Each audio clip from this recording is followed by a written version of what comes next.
ഒരു മനുഷ്യൻ അവൻ്റെ ജീവിതത്തിൽ ഏറ്റവും അധികം ഭയപ്പെടുന്ന കാര്യങ്ങളിലൊന്ന് ഒരുപക്ഷെ അസുഖങ്ങളെ തന്നെയായിരിക്കും. കാരണം 3 രീതിയിലാണ് പ്രധാനമായിട്ടും ഇത് അവനെ ബാധിക്കുന്നത്. ഒന്ന്, മാനസികമായിട്ടുണ്ടാവുന്ന ബുദ്ധിമുട്ടുകൾ. 2, ശാരീരികമായി ഉണ്ടാവുന്ന ബുദ്ധിമുട്ടുകൾ. അതിനകത്ത് ഈ അസുഖം കാരണം ഉണ്ടാവുന്ന വേദനയും പ്രശ്നങ്ങളും എല്ലാം ഒരു വിഷയമാണ്. മൂന്നാമത്തേത് സാമ്പത്തികമാണ്. മൂന്നാമത്തേതെന്ന് പറയുന്നത് അസുഖബാധിതനെ മാത്രമല്ല കുടുംബത്തെ കൂടി ബാധിക്കുന്ന വിഷയമാണ് സാമ്പത്തികം. കാരണം പെട്ടെന്നുണ്ടാവുന്ന അസുഖങ്ങൾ പലപ്പോഴും വലിയ സാമ്പത്തിക ബാധ്യതയിലേക്ക് നമ്മളെ തള്ളിവിടും. അതുകൊണ്ട് തന്നെ ആരോഗ്യ ഇൻഷുറൻസ് ഓരോരുത്തരും ഉറപ്പായും എടുത്തിരിക്കേണ്ട ഒന്ന് തന്നെയാണ്. ഇന്ത്യയിൽ ഇന്ന് ഏറ്റവും അധികം പ്രചാരത്തിലുള്ള ഒരു ഇൻഷുറൻസ് ആണ് ഹെൽത്ത് ഇൻഷുറൻസ്. ഇന്ത്യൻ ഗവൺമെന്റ് തന്നെ നേരിട്ട് ഇതിന് പ്രാധാന്യത്തോടു കൂടി പ്രചാരണം നൽകുന്നു. പ്രധാനമന്ത്രി നരേന്ദ്രമോദിയുടെ നേതൃത്വത്തിലുള്ള നിലവിലെ ഗവൺമെന്റ് വളരെ പ്രധാനപ്പെട്ട ഒരു തീരുമാനം ഈ വർഷം കൈക്കൊള്ളുകയുണ്ടായി. ഈ കഴിഞ്ഞ ജാനുവരിയിലാണ് ആ സുപ്രധാന തീരുമാനം ഇന്ത്യൻ ഗവൺമെന്റ് കൈക്കൊണ്ടത്.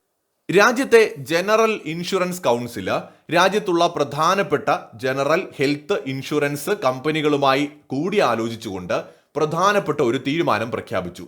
എല്ലാ ഹോസ്പിറ്റലുകളിലും ക്യാഷ്ലെസ് ചികിത്സ വ്യാപിപ്പിക്കുക എന്ന തീരുമാനമാണ് പ്രഖ്യാപിക്കപ്പെട്ടത്. അതായത് ക്യാഷ്ലെസ് ട്രീറ്റ്മെന്റ് എവ്രിവെയർ എന്ന് പറയുന്ന ഒരു സംരംഭത്തിന് തുടക്കമിടുകയാണ് ഇന്ത്യൻ ഗവൺമെന്റ് ഈ ഇൻഷുറൻസ് കമ്പനികളോടൊപ്പം കൂടിയാലോചിച്ചുകൊണ്ട് ചെയ്തിരിക്കുന്നത്. നേരത്തെ ഒക്കെ എങ്ങനെയായിരുന്നു എന്ന് വെച്ചാൽ, നമ്മളിപ്പോൾ ഒരു ഇൻഷുറൻസ് ഒരു കമ്പനിയിൽ നിന്ന് എടുക്കുകയാണ്. ആ കമ്പനിയുമായിട്ട് ടൈപ്പിലായിട്ടുള്ള ആ നെറ്റ്വർക്കിൽ പെടുന്ന കുറേയേറെ ഹോസ്പിറ്റലുകൾ ഉണ്ടാകും. അവിടെ മാത്രമേ നമുക്ക് ക്യാഷ്ലെസ് ട്രീറ്റ്മെന്റ് ലഭിക്കുകയുള്ളൂ. അല്ലാതെ വരുന്ന സമയത്ത് നമ്മൾ ആ ഹോസ്പിറ്റലിൽ പോയി അഡ്മിറ്റ് ആകണം. അഡ്മിറ്റ് ആയി കഴിഞ്ഞാൽ അവിടെ ഉണ്ടാവുന്ന ചികിത്സയ്ക്ക് വേണ്ടി വരുന്ന പണം മുഴുവൻ നമ്മൾ സ്വന്തം പോക്കറ്റിൽ നിന്ന് എടുത്ത് കൊടുക്കുകയും ചികിത്സയ്ക്ക് ശേഷം സകല ഡോക്യുമെന്റുകളും കളക്ട് ചെയ്തിട്ട് റീഇംബേഴ്സ്മെന്റിന് നമ്മൾ ഈ ഇൻഷുറൻസ് കമ്പനിയെ സമീപിക്കുകയും ചെയ്യണം. അങ്ങനെ റീഇംബേഴ്സ്മെന്റ് പ്രക്രിയയിലൂടെയാണ് നമുക്ക് ആ ചിലവായ പണം കിട്ടുക. എന്നാൽ ക്യാഷ്ലെസ് ട്രീറ്റ്മെന്റ് ആണെന്നുണ്ടെങ്കിൽ നമുക്ക് അത്തരം യാതൊരു ബുദ്ധിമുട്ടുണ്ടാവില്ല. നമ്മൾ ഹോസ്പിറ്റലിൽ അഡ്മിറ്റ് ആവുന്നതിന് മുമ്പായിട്ട് ഇൻഷുറൻസ് കമ്പനിയെ ഇൻഫോം ചെയ്ത് കഴിഞ്ഞാൽ പിന്നീട് അവിടെ വേണ്ടി വരുന്ന എല്ലാ ട്രീറ്റ്മെന്റും ₹1 പോലും നമ്മൾ പോക്കറ്റിൽ നിന്ന് എടുത്ത് കൊടുക്കേണ്ടി വരില്ല. മുഴുവൻ ഹോസ്പിറ്റൽ ചെലവുകളും ഇൻഷുറൻസ് കമ്പനി ഏറ്റെടുത്ത് നടത്തുകയും അവസാനം നമ്മൾ ഡിസ്ചാർജ് ആവുന്ന സമയത്ത് ആകെ നമുക്ക് അവിടെ ചിലവായ തുകയിൽ വളരെ തുച്ഛമായ ഒരു തുക മാത്രം നമ്മുടെ കയ്യിൽ നിന്ന് ചിലപ്പോൾ കൊടുക്കേണ്ടി വരും. കാരണം ഈ ഇൻഷുറൻസിന്റെ കവറേജിൽ പെടാത്ത ചില കാര്യങ്ങളൊക്കെ ഉണ്ടാവും. ചിലപ്പോൾ അത്തരത്തിലുള്ള വരുന്ന ട്രീറ്റ്മെന്റിന്റെ മാത്രം ചെറിയൊരു തുക, ഉദാഹരണത്തിന് ₹1,00,000 ട്രീറ്റ്മെന്റ് നമുക്ക് അവിടെ ആയിട്ടുണ്ടെങ്കിൽ, തുകയായിട്ടുണ്ടെങ്കിൽ ചിലപ്പോൾ ഒരു ₹10,000 നമ്മുടെ കയ്യിൽ നിന്ന് കൊടുക്കേണ്ടി വരും. ബാക്കി തുക മുഴുവൻ ഇൻഷുറൻസ് കമ്പനി പേ ചെയ്യും. ചില കേസുകളിൽ നമ്മൾ ₹1 പോലും കൊടുക്കേണ്ടി വരില്ല, മുഴുവൻ തുകയും ഇൻഷുറൻസ് കമ്പനി അവിടെ പേ ചെയ്യും. അപ്പോൾ ക്യാഷ്ലെസ് ട്രീറ്റ്മെന്റ് ഉണ്ടെന്നുണ്ടെങ്കിൽ സ്വാഭാവികമായിട്ട് നമുക്ക് കിട്ടുന്ന ബെനിഫിറ്റ് ഈ തുടക്കത്തിൽ ഈ പണം കണ്ടെത്താൻ ബുദ്ധിമുട്ടണ്ട. പലരും പണയം വെച്ചും അല്ലെങ്കിൽ കടം വാങ്ങിയും പെട്ടെന്ന് കയ്യിലുള്ള സേവിങ്സോ FD ഒക്കെ പൊട്ടിച്ചൊക്കെയാണ് പെട്ടെന്ന് ക്യാഷ്ലെസ് ഇല്ലാതെ വരുന്ന സമയത്ത് പണം കണ്ടെത്തുക. മറിച്ച് ക്യാഷ്ലെസ് കിട്ടുകയാണെന്നുണ്ടെങ്കിൽ നമുക്ക് അത്തരത്തിൽ യാതൊരു ബുദ്ധിമുട്ടും നേരിടേണ്ടി വരില്ല. അതോടൊപ്പം ഞാൻ ഒരു കാര്യം കൂടി പറയാം. ഹെൽത്ത് ഇൻഷുറൻസ് എന്തുകൊണ്ട് ഇമ്പോർട്ടൻ്റ് ആണ് എന്ന് നമ്മൾ അറിഞ്ഞിരിക്കണം. ഈ ഹെൽത്ത് ഇൻഷുറൻസ് എന്ന് പറയുന്നത് നമ്മളെ അധിക ബാധ്യതയിൽ നിന്ന് രക്ഷിക്കുന്ന ഒന്നാണ്. ഒരു തുച്ഛമായ തുക നമ്മൾ പ്രതിമാസം നമ്മൾ ഇൻഷുറൻസ് അടയ്ക്കുകയാണെന്നുണ്ടെങ്കിൽ, അല്ലെങ്കിൽ വർഷത്തിൽ ഒരിക്കൽ നമ്മൾ സേവ് ചെയ്ത് വെച്ചിട്ട് ഇൻഷുറൻസ് ആയിട്ട് അടയ്ക്കുകയാണെന്നുണ്ടെങ്കിൽ നമുക്ക് 4 ലക്ഷം 5 ലക്ഷം മുതൽ വലിയ തുകയുടെ വരെ കവറേജ് നമുക്ക് ഒരു വർഷം നമുക്ക് കിട്ടും. മുടങ്ങാതെ നമ്മൾ വർഷാവർഷം ഇൻഷുറൻസ് അടച്ചുകൊണ്ടിരിക്കുകയാണെന്നുണ്ടെങ്കിൽ നമുക്ക് സ്വാഭാവികമായിട്ടും വരുന്ന എല്ലാ ചികിത്സകളും, അത് സർജറികളായിക്കോട്ടെ ഏത് തരം അസുഖങ്ങളുമായിക്കോട്ടെ, നമുക്ക് അതിനെല്ലാം തന്നെ ഇൻഷുറൻസിന്റെ പരിരക്ഷ ലഭിക്കും. അപ്പോൾ ഹെൽത്ത് ഇൻഷുറൻസ് മസ്റ്റായിട്ട് നമ്മൾ ഒരാൾ എടുത്തിരിക്കേണ്ട ഒന്ന് തന്നെയാണ്. നമ്മുടെ ബജറ്റിനനുസരിച്ച് നമുക്ക് അഫോർഡബിൾ ആയിട്ടുള്ള തുകയ്ക്കെങ്കിലും നമ്മൾ എടുത്തിരിക്കുന്നത് അനിവാര്യമാണ്. അപ്പോൾ ഇന്ന് നമുക്കറിയാം ഒരുപാട് ഓൺലൈൻ പ്ലാറ്റ്ഫോമുകളുണ്ട്, ഇൻഷുറൻസ് പ്രൊവൈഡ് ചെയ്യുന്ന പ്ലാറ്റ്ഫോമുകൾ. അതായത് നമ്മൾ സാധാരണ രീതിയിലുള്ള ഒരു രീതി എങ്ങനെയാണ്, ഒരുപാട് ഏജന്റുമാർ നമ്മളടുത്ത് വരുന്നു, അവർ ഏതെങ്കിലും 1-2 ഇൻഷുറൻസ് കമ്പനികളെ നമ്മളെ പരിചയപ്പെടുത്തുന്നു. അതിൽ അവർ പറയും ഇത് കൊള്ളാം, നിങ്ങൾ ഇത് എടുത്തോ എന്ന് പറഞ്ഞിട്ട് കുറേ സ്കീമുകൾ നമ്മളെ അവതരിപ്പിക്കുന്നു. നമ്മൾ ആ സ്കീം അനുസരിച്ച് നമ്മൾ ഇൻഷുറൻസ് എടുക്കുകയാണ് സാധാരണ രീതിയിൽ ഉണ്ടായിരുന്നത്. ഇന്നത്തെ ഈ ഡിജിറ്റൽ കാലഘട്ടത്തിൽ ഏറ്റവും നല്ല മാർഗം എന്ന് പറയുന്നത് ഓൺലൈൻ തന്നെയാണ്. ഇപ്പോൾ ഓൺലൈനിലേക്ക് നമ്മൾ പോകുന്ന സമയത്ത് ഇപ്പോൾ ചില പ്ലാറ്റ്ഫോമുകളുണ്ട്. ഞാൻ അത്തരത്തിലൊരു പ്ലാറ്റ്ഫോമിൻ്റെ ലിങ്ക് എന്തായാലും കമൻ്റായിട്ട് പിൻ ചെയ്ത് കൊടുക്കാം, അതുപോലെ ഡിസ്ക്രിപ്ഷൻ ബോക്സിനകത്തും ആഡ് ചെയ്തേക്കാം. വിശ്വസനീയമായ ഒരു പ്ലാറ്റ്ഫോമാണത്. അപ്പോൾ ഇത്തരം പ്ലാറ്റ്ഫോമുകൾ എന്ത് ചെയ്യുന്നു എന്ന് വെച്ചാൽ, അവരുടെ പ്ലാറ്റ്ഫോമിൽ രാജ്യത്തെ പ്രധാനപ്പെട്ട എല്ലാ ഇൻഷുറൻസ് കമ്പനികളുടെയും ഈ ഹെൽത്ത് ഇൻഷുറൻസ് ഉൾപ്പെടെയുള്ള ഇൻഷുറൻസുകൾ എന്ത് ചെയ്യും, ലിസ്റ്റ് ചെയ്തേക്കും. അപ്പൊ നമ്മൾ ഇതിനകത്ത് പോയിട്ട് നമുക്ക് കമ്പയർ ചെയ്ത് നോക്കാൻ പറ്റും ഏതാണ് ബെസ്റ്റ് ആയിട്ടുള്ളതെന്ന്. നമ്മൾ രാജ്യത്തെ പ്രധാനപ്പെട്ട ഇൻഷുറൻസ് കമ്പനികളുടെ എല്ലാം ഹെൽത്ത് ഇൻഷുറൻസ് നമ്മൾ എടുത്തിട്ട് കമ്പയർ ചെയ്തിട്ട് നമുക്ക് അഫോർഡബിൾ ആയിട്ടുള്ള അതിൽ ഏറ്റവും നല്ല ട്രാക്ക് റെക്കോർഡ് ഉള്ള ഒരു കമ്പനിയെ നമുക്ക് ചൂസ് ചെയ്യാം. അതിന് നമുക്ക് ഓൺലൈനിൽ തന്നെ സെർച്ച് ചെയ്ത് നോക്കാം. നമ്മളിപ്പോൾ ആ ഒരു ലിങ്കിൽ നിങ്ങൾ ക്ലിക്ക് ചെയ്ത് കഴിഞ്ഞാൽ അതിൽ പോകുമ്പോൾ ഒരുപാട് ഇൻഷുറൻസ് കമ്പനികൾ, 20-ലധികം ഇൻഷുറൻസ് കമ്പനികൾ ലിസ്റ്റ് ചെയ്തിരിക്കുന്നത് കാണാം. അതിൽ നിങ്ങൾക്ക് അഫോർഡബിൾ ആയിട്ടുള്ള 1-2 ഇൻഷുറൻസ് കമ്പനിയുടെ പ്ലാനുകൾ ചൂസ് ചെയ്തതിന് ശേഷം അതിനെക്കുറിച്ച് ഒന്ന് സെർച്ച് ചെയ്ത് നോക്കുക, ആളുകളുടെയൊക്കെ ഒപ്പീനിയൻസ് ഒന്ന് നോക്കുക, ഒപ്പം ഇവരുടെ സർവീസ് എങ്ങനെയാണെന്ന് നോക്കുക, മാത്രമല്ല ഇവരുടെ ടേംസ് ആൻഡ് കണ്ടീഷൻസ് വായിച്ച് നോക്കുക. ഓക്കെ ആണെന്ന് കണ്ടു കഴിഞ്ഞാൽ അതിലൊരെണ്ണം നമുക്ക് ചൂസ് ചെയ്യാവുന്നതാണ്. ഇപ്പൊ നമ്മൾ ഈ ഓൺലൈനായിട്ട് എടുക്കുമ്പോൾ പലരുടെയും പേടി എന്താണെന്ന് അറിയോ? എടുത്തു കഴിഞ്ഞാൽ പിന്നെ നമ്മൾ എന്തെങ്കിലും ആവശ്യം വന്നാൽ ആരെടുത്ത് പോകും എന്നുള്ളതാണ്. നമ്മൾ ഓഫ്ലൈനായിട്ട്, അതായത് ഏജന്റിന്റെ അടുത്തുനിന്ന് ഇൻഷുറൻസ് എടുത്താലും നമ്മൾ ഓൺലൈനായിട്ട് എടുത്താലും ആക്ച്വലി നമുക്ക് പിന്നെ സർവീസ് തരേണ്ടത് ആ കമ്പനിയാണ്, ഇൻഷുറൻസ് കമ്പനി.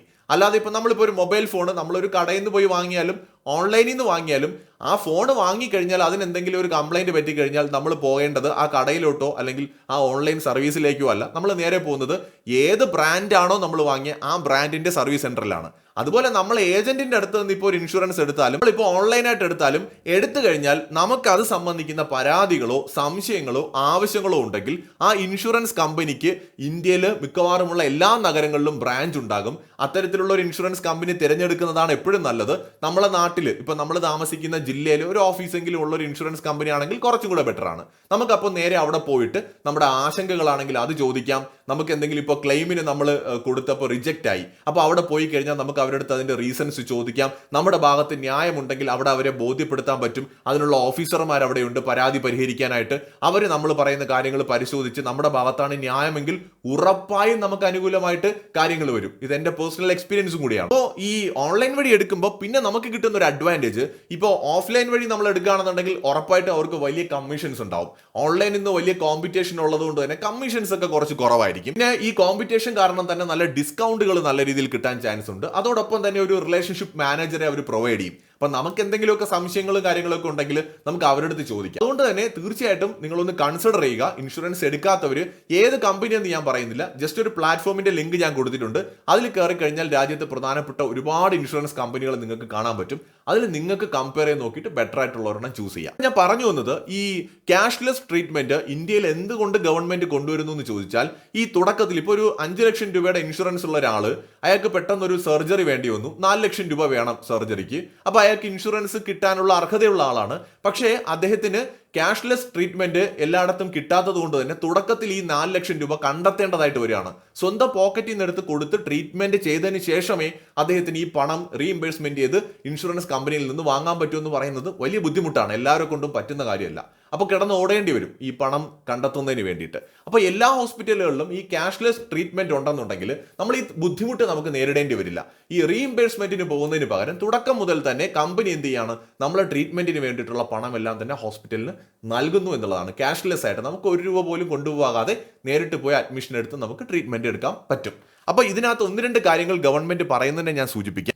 ഈ ക്യാഷ്ലെസ് ട്രീറ്റ്മെന്റിനകത്ത് ഉടമയ്ക്ക് തന്നെ ഏത് ഹോസ്പിറ്റലിൽ വേണമെന്ന് തിരഞ്ഞെടുക്കാനുള്ള ഒരു സ്വാതന്ത്ര്യമുണ്ട്. അത് ഈ ഒരു ഇൻഷുറൻസ് കമ്പനിയുടെ നെറ്റ്വർക്കിൽ പെടുന്ന ഹോസ്പിറ്റൽ ആകണമെന്ന് നിർബന്ധമില്ല. പക്ഷെ അത്തരം കേസുകളിൽ നമ്മൾ അഡ്മിഷൻ ആകുന്നതിനും ഒരു 48 അവേഴ്സ് മുമ്പ് തന്നെ നമ്മളെ ഇൻഷുറൻസ് പ്രൊവൈഡ് ചെയ്യുന്ന കമ്പനിയെ വിളിച്ച് നമ്മൾ പറയണം, ഇന്ന ഹോസ്പിറ്റലിൽ നമ്മൾ അഡ്മിറ്റ് ആവാൻ പോവാണ്, ഇന്നതാണ് കാരണം എന്ന് പറഞ്ഞ് നമ്മൾ അവിടെ രജിസ്റ്റർ ചെയ്യേണ്ടതായിട്ടുണ്ട് എന്നുള്ളത് പ്രധാനമായിട്ടും പറയുന്ന ഒരു പോയിന്റാണ്. എല്ലാ ഹോസ്പിറ്റലുകളിലും ക്യാഷ്ലെസ് ട്രീറ്റ്മെന്റ് ഉണ്ടെന്ന് പറയുമ്പോൾ നമ്മൾ അറിഞ്ഞിരിക്കേണ്ട ഒരു കാര്യം, 15 മുകളിൽ കിടക്കകളുള്ള ക്ലിനിക്കൽ എസ്റ്റാബ്ലിഷ്മെന്റ് ആക്ടിന് കീഴിൽ സ്റ്റേറ്റ് ഗവൺമെന്റുകളിൽ രജിസ്റ്റർ ചെയ്തിട്ടുള്ള ഹോസ്പിറ്റലുകളിലാണ് ഈ ക്യാഷ്ലെസ് ട്രീറ്റ്മെന്റ് കിട്ടുന്നത്. ചിലയിടത്തൊക്കെ ഈ ചെറിയ ഹോസ്പിറ്റൽസ് ഒക്കെ കാണും, വലിയ ചികിത്സയൊന്നും കാണില്ല, ജസ്റ്റ് കിടത്തി ചികിത്സയൊക്കെ ചെറുതായിട്ടൊക്കെ ചെയ്യുന്നത്.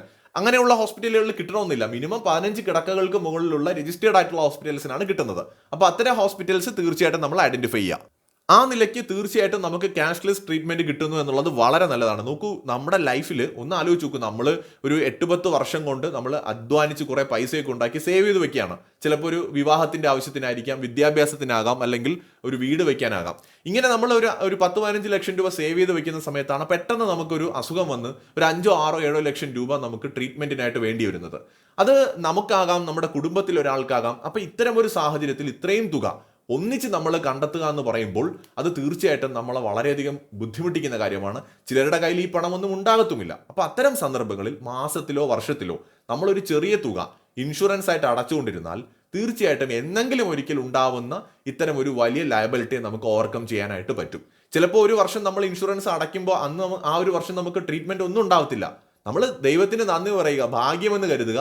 കാരണം ഒന്നും ഉണ്ടായില്ലല്ലോ എന്ന് ഓർക്കുക. ചിലർ വിചാരിക്കും കഴിഞ്ഞ വർഷം അടച്ചു, ഞാൻ ഉപയോഗിച്ചില്ല, ഈ വർഷം അടച്ചു, ഉപയോഗിച്ചില്ല, വെറുതെ എൻ്റെ പൈസ പോയി എന്ന് പറഞ്ഞ് നിർത്തി പോകുന്നവരുണ്ട്. അങ്ങനെ പോരുത്. നമ്മൾ ഈ നിർത്തി പോകുന്നതിൻ്റെ തൊട്ടടുത്ത വർഷമായിരിക്കും ചിലപ്പോൾ 5 ലക്ഷം രൂപയുടെ ആവശ്യം നമുക്ക് വരുന്നത്. അപ്പോൾ ഒരു വർഷം നമ്മൾ ഒരു നിശ്ചിത തുക ഇൻഷുറൻസ് ആയിട്ട് അടയ്ക്കുമ്പോൾ ആ ഒരു വർഷത്തേക്കുള്ള കവറേജിനാണ് ആ തുക പോകുന്നതെന്ന് നമ്മൾ കാണണം. 10,000 രൂപ നമ്മളിപ്പോൾ ഇൻഷുറൻസിന് അടയ്ക്കുകയാണെന്നുണ്ടെങ്കിൽ, ഫോർ എക്സാമ്പിൾ ഒരു 5 ലക്ഷം രൂപയുടെ കവറേജ് ആണെന്ന് കരുതുക. ഈ വർഷം ഞാൻ 10,000 രൂപ അടച്ചു, പക്ഷേ എനിക്ക് ഈ വർഷം 4 ലക്ഷം രൂപയ്ക്ക് ട്രീറ്റ്മെന്റ് വന്നാൽ 4 ലക്ഷം രൂപയുടെ ട്രീറ്റ്മെന്റ് എനിക്ക് ചെയ്യാൻ പറ്റും. അടുത്ത വർഷം ഞാൻ 10,000 രൂപയുടെ ഇൻഷുറൻസ് വീണ്ടും അടച്ചു എന്ന് കരുതുക.